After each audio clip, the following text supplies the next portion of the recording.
हम सभी जानते हैं कि जीवन में सफलता प्राप्त करने के लिए, अपने जीवन को सार्थकता प्रदान करने के लिए अनुशासन का होना बहुत बहुत बहुत ज़रूरी है।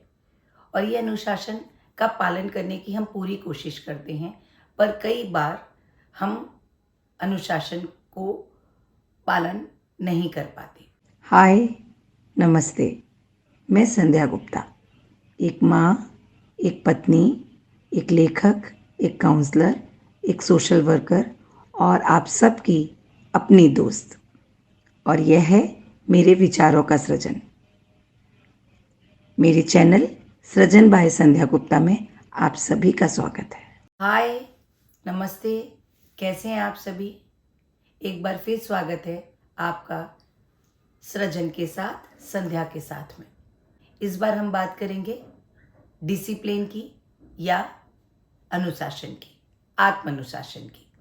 तो ऐसे कौन से 7 पॉइंट है जिस पे चलकर आसानी से अनुशासन को पाया जा सकता है, जानेंगे इस बार के इस एपिसोड में। तो सबसे पहले आप अपने जीवन लक्ष्य को बनाएं कि मैं मेंटल, फिजिकल, फाइनेंशियल, एजुकेशनल कौन कौन से मेरे जीवन के एरियाज हैं और उन एरियाज में मैं किन लक्ष्यों को प्राप्त करना चाहता हूँ, इनकी आप एक लिस्ट बनाएं। फिर इन लक्ष्यों को प्राप्त करने के लिए आप कौन से मार्ग अपनाएंगे, कौन सी टेक्निक अपनाएंगे, क्या क्या करेंगे, वो टू डू लिस्ट बनाएं। तीसरे, खुद से कमिटमेंट करें कि ये मेरा खुद से कमिटमेंट है। चौथे, हर पल का सदुपयोग करें, हर पल हर क्षण का सदुपयोग करें। पांचवा, जो भी इन रास्तों में आपको जो ये अपने अनुशासन को फॉलो करने में जो चीज़ें डिस्ट्रैक्ट करती हैं, उन डिस्ट्रैक्शन से दूर रहें। छठवां और बहुत इंपॉर्टेंट, ध्यान करें। और सातवां, सेल्फ रिवॉर्ड टेक्निक को अपनाएं। यदि हम इन सातों नियमों का पालन करते हैं तो बहुत ही आसानी से हम अपने जीवन को अनुशासित बना सकते हैं। तो जैसा मैंने कहा, सबसे पहले अपने जीवन लक्ष्यों को चुनें। आप बैठें, सोचें, समझें कि आप अपने जीवन के विभिन्न एरियाज में किस चीज़ को प्राप्त करना चाहते हैं। आपके फाइनेंशियल लक्ष्य क्या हैं, आपके एजुकेशनल लक्ष्य क्या हैं, आपके मोटिवेशनल गोल्स क्या हैं, और चाहें तो आप क्या इनकी एक लिस्ट बना सकते हैं कि मैं अपने जीवन के इन क्षेत्र में ये कार्य करना चाहता हूँ। एक बार आपने ये लिस्ट बना ली और फिर उसके ऊपर अच्छे से ध्यान और मनन करें, उनको अपने सामने रखें, बारंबार पढ़ें। जब आप बारंबार पढ़ेंगे तो आपको समझ में आएगा कि सचमुच यही आप प्राप्त करना चाहते हैं या इनसे रिलेटेड और कोई चीज़ है जिसे आप प्राप्त करना चाहते हैं। फॉर एग्जाम्पल, आपने लिखा कि मैं MBA करना चाहता हूँ, लेकिन MBA करने के साथ जब आप बार बार पढ़ेंगे, मैं MBA करना चाहता हूँ, MBA करना चाहता हूँ, MBA करना चाहता हूँ, तो आपको स्पेसिफाई होगा कि आप किस फील्ड में MBA करना चाहते हैं। आप HR में MBA करना चाहते हैं या फाइनेंस में MBA करना चाहते हैं। तो ऐसे स्पेसिफिक हर फील्ड से रिलेटेड अपने लक्ष्यों को लिखें। इसके बाद आपने एक बार अपने लक्ष्य लिख लिए, फिर टू डू लिस्ट बनाएं। आप फॉर एग्जाम्पल आपने लिखा अपना educational goal to complete MBA from renowned institute. अब इस रिनाउंड इंस्टीट्यूट में जाने के लिए आपको क्या क्या करना होगा, आप उसकी एक लिस्ट बनाएं और उस लिस्ट में से देखें कि आप इन चीज़ों को कितना फॉलो कर रहे हैं, और ये सब काम लिख कर करें कि मुझे ट्यूटोरियल्स लगाने हैं, तो ट्यूटोरियल्स कौन से ट्यूटोरियल्स लगाने हैं, मुझे इतने घंटे पढ़ना है तो इतने घंटे। सब फॉर एग्जांपल आपने लिखा कि मुझे 4 घंटे पढ़ना है, तो 4 घंटे आप एक स्ट्रेच में पढ़ेंगे, या 2 घंटे सुबह 2 घंटे शाम, या 1 घंटे सुबह 1 घंटे शाम, 2 घंटे दोपहर। ऐसे स्पेसिफिकेशंस के साथ अपना लिखें, आप टू डू लिस्ट बनाएं कि मैं इस क्षेत्र में ये चीज़ प्राप्त करना चाहता हूँ, इन चीज़ों को प्राप्त करने के लिए मैं इस तरह से आगे बढ़ूंगा। तीसरे, खुद से कमिटमेंट करें कि ये जब हम खुद से कमिटमेंट करते हैं तो वो कमिटमेंट अगर हमारा टूटता है या छूटता है या पीछे रह जाता है तो हमारे मन के अंदर एक गिल्ट आता है, और ये जो गिल्ट है एक मोटिवेशन का काम करता है हमारे लिए कि अरे मैं ये क्या कर रहा हूँ, मैंने क्यों नहीं किया, और हम सेल्फ मोटिवेटेड होते हैं अपने उस लक्ष्य को प्राप्त करने के लिए। तो खुद से कमिटमेंट जरूर करें, और इस कमिटमेंट को एक ऐसी जगह पर, जगह जगह चाहे तो जहाँ जहाँ आप रहते हैं, जो भी जिस स्थान पे आप अधिक से अधिक समय व्यतीत करते हैं, उस स्थान पर छोटे छोटे बोर्ड्स लगा सकते हैं, या पेपर की छोटी छोटी स्लिप लेकर अपने कमिटमेंट्स लिख सकते हैं। इसके साथ ही एक और टेक्निक जो आपको अपने कमिटमेंट को लिखने के लिए या समझने के लिए, फॉलो करने के लिए करनी है, वो है कि आप अपने कमिटमेंट को रिकॉर्ड कर लें और रोज़ रात सोने से पहले उस कमिटमेंट को ज़रूर सुनें। तो आपका कमिटमेंट आपके लिए एक मोटिवेशन का काम करेगा। इसके साथ ही आपने अपना लक्ष्य चुन लिया, टू डू लिस्ट बना ली।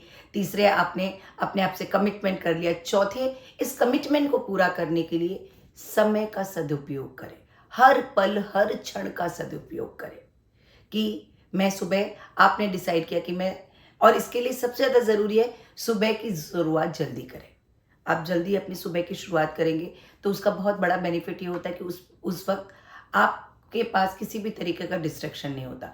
किसी के फ़ोन कॉल्स नहीं आते, डोर बेल्स नहीं बजती, घर में किसी भी तरीके का, क्योंकि अधिकांश लोग घर के सोए होते हैं, तो घर में किसी का डिस्ट्रैक्शन नहीं होता और आप अधिक से अधिक उन चीज़ों को प्राप्त करने में अपना ध्यान लगा सकते हैं। शांतिपूर्वक तरीके से आप विचार कर सकते हैं, पढ़ सकते हैं और जो भी एक्टिविटी आप करना चाहते हैं वो कर सकते हैं। इसके साथ ही पांचवी जो इम्पोर्टेंट चीज़ है, डिस्ट्रैक्शन से दूर रहें। हमें पता है कि हम अपने लक्ष्य प्राप्त करना चाहते हैं, हमने उसके लिए टू डू लिस्ट भी बना ली, सारे कमिटमेंट भी कर लिया और ये भी प्लान कर लिया, अपना डे भी प्लान कर लिया कि मैं इस वक्त पढ़ूंगा, इस वक्त ये करूंगा, सुबह जल्दी भी उठ रहे हैं, सोशल मीडिया से भी दूर रह रहे हैं, सारी चीज़ें कर रहे हैं। पर जब तक हमारे बीच में डिस्ट्रैक्शंस आते रहते हैं, फॉर एग्जांपल कभी आपका फ़ोन कॉल बज गया या आपका मन कहीं किसी और डायरेक्शन में चला गया, आपका मन हुआ 1 मिनट के लिए व्हाट्सअप देखती हूँ, 1 मिनट के लिए व्हाट्सअप देखता हूँ। आप 1 मिनट के लिए व्हाट्सअप देखते हैं, लेकिन आप जानते हैं कि 1 मिनट व्हाट्सअप देखने के बाद आप 1 मिनट, क्योंकि वो आपको, जिसको बोलना चाहिए आदत है, चस्का जैसा लग जाता है और आप बार बार, आपका समय, बहुत सारा समय उन सब चीज़ों में निकल जाता है। तो ये जो भी डिस्ट्रैक्शन है, फ़ोन, अगर आप चाहें तो अपने फ़ोन को बंद कर सकते हैं, लैपटॉप से नोटिफिकेशंस बंद कर सकते हैं और आपकी मन पसंदीदा, फॉर एग्जांपल यदि आपको कहानियों की किताबें पढ़ना बहुत पसंद है, तो जो आप अपने लक्ष्यों को प्राप्त कर रहे हैं और कहानियों की किताब आपके पास रखी हुई, तो आपका ध्यान बार बार हो जाता है। तो जब आप बैठे हों, जिस वक्त आप अपने लक्ष्यों को प्राप्त करने के लिए प्रयासरत हों, तो ये जो भी डिस्ट्रैक्शन है, उन डिस्ट्रैक्शन से अपने आप को दूर रखें। और छठवां और एक इम्पॉर्टेंट पॉइंट है, ध्यान करें, मेडिटेशन करें। आप अपने लक्ष्यों को अपने घर में एक छोटा शांत कोना निर्धारित करें, जहाँ पर थोड़ी देर के लिए, 5 मिनट, 10 मिनट, 15 मिनट के लिए कोई आता जाता ना हो। छठवीं और मोस्ट इम्पॉर्टेंट बात, ध्यान करें। ध्यान एक ऐसी साधना है जिसमें आप अपने मन को शांतता प्रदान करते हैं। जब आप ध्यान करते हैं तो आपका मन धीरे धीरे शांत होता चला जाता है। आप धीरे धीरे विचारों के आवन जावन को जब पकड़ना बंद कर देते हैं तो ऑटोमेटिकली आपका ध्यान एक ही विचार की ओर धीरे धीरे प्रैक्टिस करते हुए वो एक विचार की ओर आने लगता है और आप अपने लक्ष्य पर ध्यान केंद्रित करें और ये सोचे कि मैं सिर्फ ध्यान केंद्रित करना है, मुझे एमबीए करना है, मुझे एमबीए करना है, एमबीए करना है। आप देखेंगे कि आपका मस्तिष्क धीरे धीरे आपको सेल्फ मोटिवेशन देने लगेगा, सेल्फ गाइडेंस देने लगेगा। ऑटोमेटिकली बिना किसी प्रयास के आपको ये आइडियाज़ दिमाग के अंदर आते रहेंगे। ध्यान में आपको सिर्फ शांत बैठना है। आप शांत बैठें और जो आपका लक्ष्य है सिर्फ उसके बारे में विचार करें। बाकी अगर बीच में कोई विचार आ रहा है तो उससे डिस्ट्रैक्ट ना हो, जस्ट उनको मानसिक रूप से डिस्ट्रैक्शन दे कि आई डोंट नीड दिस विचार, I don't need this thought, और अगेन अपने थॉट पर वापस आ जाएं।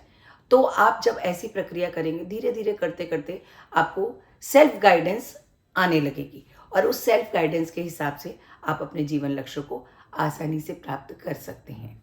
और सातवां और सबसे इम्पोर्टेंट जो पॉइंट है वो है सेल्फ रिवॉर्ड टेक्निक, कि जब आपने अपने लाइफ को डिसिप्लिन करने के लिए जो भी पॉइंट्स निर्धारित किए, यदि वो आपके पॉइंट्स सारे आप प्राप्त करना चाहते हैं और आप उनको करते जा रहे हैं, तो हर रोज रात को सोने से पहले एक चार्ट प्रिपेयर करें कि आपने अपने लक्ष्य को प्राप्त करने के लिए जो लिस्ट बनाई थी उसमें से कौन कौन सी चीज़ें आज अपने दिन भर में हासिल की।